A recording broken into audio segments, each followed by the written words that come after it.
حضور فرماتے ہیں سارے نبی ستائے گئے، میں سب سے زیادہ ستایا گیا۔ حضور فرماتے ہیں سارے تڑپائے گئے، میں سب سے زیادہ تڑپایا گیا۔ حضرت سلمان فارسی فرماتے ہیں نبی پاک کا چہرہ مبارک بھوک سے اترا ہوا تھا، نبی پاک علیہ السلام کو شدید بھوک لگی ہوئی تھی۔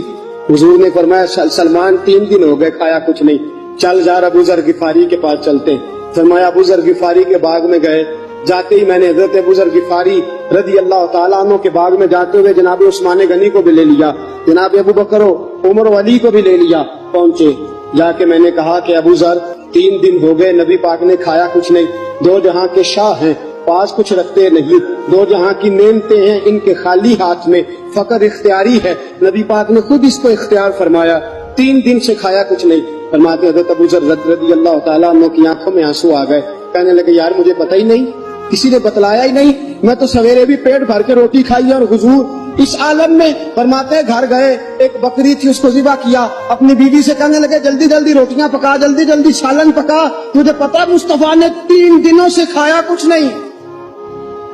دوستو عرب کی گرمی دنیا میں مشہور ہے، صبح کا روزہ رکھا ہے نا آپ نے، اور اب ظہر کے بعد اٹھنا مشکل ہو جاتا ہے، عصر کے بعد بولنا مشکل محسوس ہوتا ہے، لیکن میرے دوستو 3 دن کا روزہ بغیر افطاری کے روزہ، میرے نبی کریم علیہ السلام کے صحابی اپنی بیوی سے کہتے ہیں جلدی کر 3 دن ہو گئے حضور نے کھایا کچھ نہیں۔ آپ کی بیوی نے جلدی سے روٹی پکانی شروع کر دی، سالن تیار۔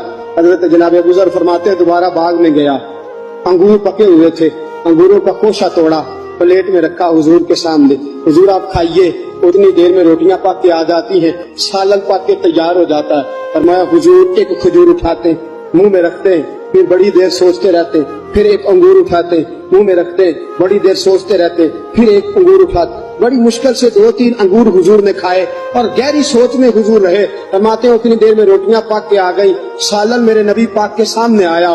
جب روٹیاں پک کے آئیں، سالن سامنے آیا، حضرت سلمان فرماتے ہیں حضور نے ایک روٹی اپنے ہاتھ پہ رکھی، 2-3 بوٹیاں اٹھا کے رکھی، چاروں کونوں سے روٹی لپیٹ کے حضرت سلمان کے ہاتھ میں دے دی۔ فرمایا سلمان جا فاطمہ کے گھر دے آ، میں نے 3 دن سے کچھ نہیں کھایا، فاطمہ نے 7 دن سے کچھ نہیں کھایا، میری بیٹی فاطمہ 7 دن ہو گئے سیدہ بھوکی ہے۔ وہ عزت والے نبی کی عزت والی بیٹی 7 دنوں سے گھر میں بھوکی بیٹھی ہے، وہ شکایت نہیں کرتی، وہ لبوں سے بولتی کچھ نہیں، وہ جانتی ہے میرا باپ دین کی تبلیغ میں نکلا ہے۔ میرے رسول پاک صلی اللہ علیہ وسلم نے فرمایا گھر جا اور جا کے حضرت فاطمہ کو یہ دے آ۔ 7 دن گزر گئے، فاطمہ کے حلق سے لقمہ نہیں